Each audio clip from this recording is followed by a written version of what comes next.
For continuous groups, this picture is somewhat different. I have my state space.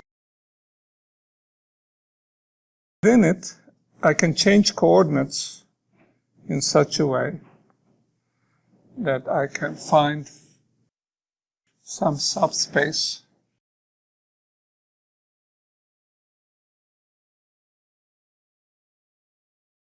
that every point here in the subspace,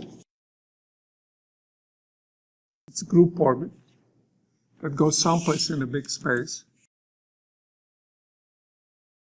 but pierces the manifold only once. So that plays the same role as this fundamental domain. Only thing that has happened in this continuous case is that here the orbit was discrete, so I took the copies of it, and here the orbit is continuous. Now I think of it slightly differently. In a group direction, there was a thing in reduced space. This is its fiber, and all it means is I apply all group operations. There seems to be a great deal of arbitrariness about how we choose this base manifold. So we spend lots of time thinking about clever choices.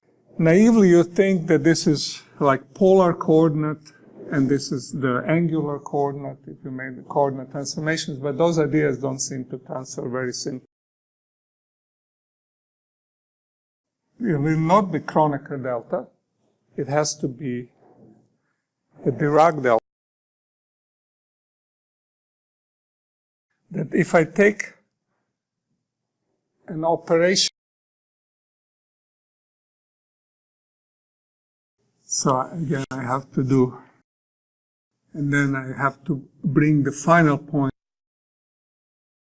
relative thing between them. Now it's a Dirac delta. So if I try to take a trace of that,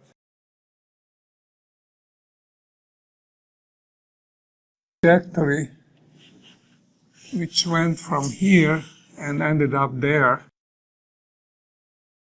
x at time 0, x at time t, will have, each one of them will have a unique group element, which right now I call group element GB, group element GA, that brings me down, and that's going to be parameterized by angles. So it's going to be parameterized by writing that correspond to rotation by this group element in large space. And same for these two guys. And our group in general is non-abelian, so I have to think more carefully what it all means.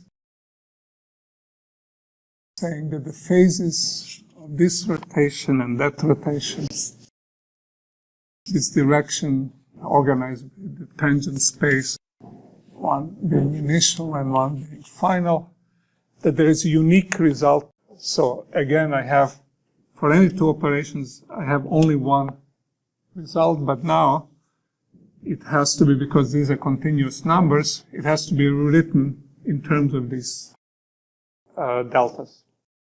So to rewrite it in terms of deltas, it's a delta function.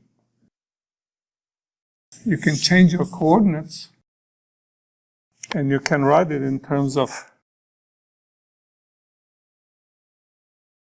by these guys was a unity, and I have to make it 0.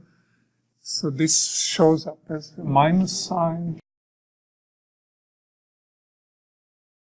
and this shows up as a plus sign. Correct way of thinking, and I pay penalty, which was going from these coordinates to those coordinates. So when I tell you about group integration, I wrote it very abstractly. I said the group integral dg was defined by properties that is either 1 or 0. It's 0 if it acts global thing. I can do it orbit by orbit. And I will find out that this has to be written as integral over thetas. So 2 pi's and stuff like that as I go from, to keep normalization being 1. Claim is that when you compute trace formula for continuous case, this Jacobian cancels this Jacobian. And what happens in continuous case is that the trace formula has exactly the same form as it did for finite case, except now the irreducible representations are irreducible representations of a continuous group.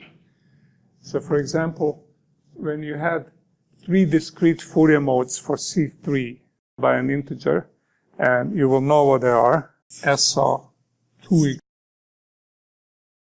you will find that representations are labeled, they're all one-dimensional, they're labeled by some integer. And they'll actually will be k times theta over normalization. So they're just Fourier modes. So you really know that part already. It's just that you have to convince yourself if you have other symmetries, you get other representations, you get 2 dimensions. But the statement is that the trace formula, in this case, also takes the same form, but now it's a sum of infinitely many representations. The group theory only comes through the representation labels. What comes in here, your relative orbit, you will gain some shift, you will leave the manifold, and you have to bring it back. And that's this shift that shows up here. The rest is easy sailing. The rest is just the usual trace formula. The forms as you go from point on manifold to point outside and then bringing it back in the manifold. So as this group factor shows up here. Repeat it. And then e to your observable. If I have some wave function on a state space and my operator acts on it, if there's translational invariance, I can write it in terms of Fourier components, and each Fourier component has a weight, which is this weight in the simplest case for cyclic groups. And the rest is just what we used to do, number 1.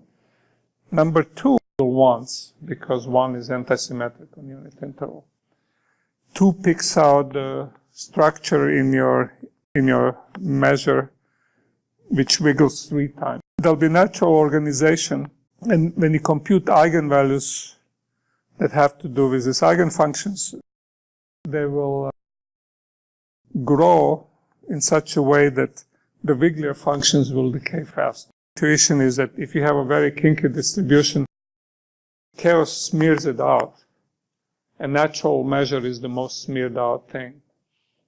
Now the other eigenvectors all decay because chaos smears them out, but the one that decays slowest tells you about rate of decay to the natural measure.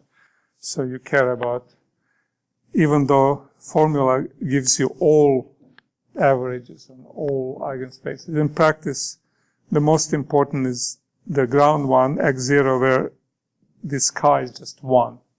So computation is just done in fundamental domain, like there was no big world at all.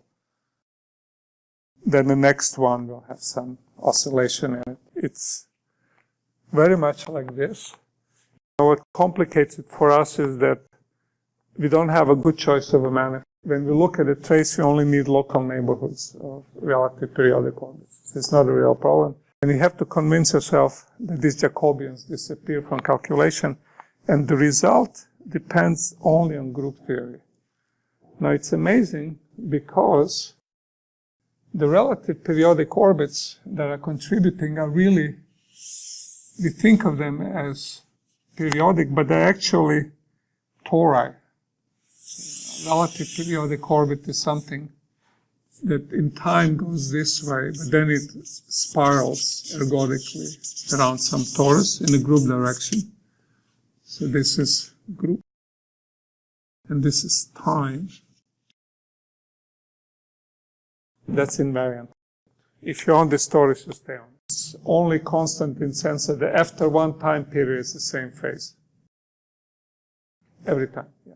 But during its time, it slows down and speeds up. Any meaning for this phase, because if I change my coordinates, what you can do is, if you're a lazy person, applied mathematician, then you can, on average, you move at the same speed as the period and the phase. And then what you get is you just get a periodic orbit in a single frame. It's not a very useful idea because everybody else is now moving in different phases. But it illustrates the idea that the phase itself doesn't seem to have a meaning because I can choose different frames, different moving frames, and all these phases will change. But the fact that there is an invariant torus of different thickness or something, it's embedded in 3 dimensions. So when I compute this trace, I expect to have a volume. There is a length. And I expect here to have the volume of this. Beautiful thing about group theory, no, it just gets replaced by a number. There is no volume. And the only remnant of the phase is that there is a group operation that you're computing trace of in this particular frame. And that should be invariant under all group tensors, because if I change coordinates, this is a trace of a matrix. Change coordinates, a similarity tensor. It shouldn't depend how I put my equator and pole. Then in discrete, I find discrete case totally surprising. First, you write a trivial matrix. It has a ones every place, just a Kronecker delta. And it just says, if I look at one slice, I don't have to do it 6 times. And they tell you what the function looks like on a whole space. So that's totally different. So typical observable in physics is same no matter what frame. That's intrinsic property of the state, or dissipation rate, or something that is intrinsic to it.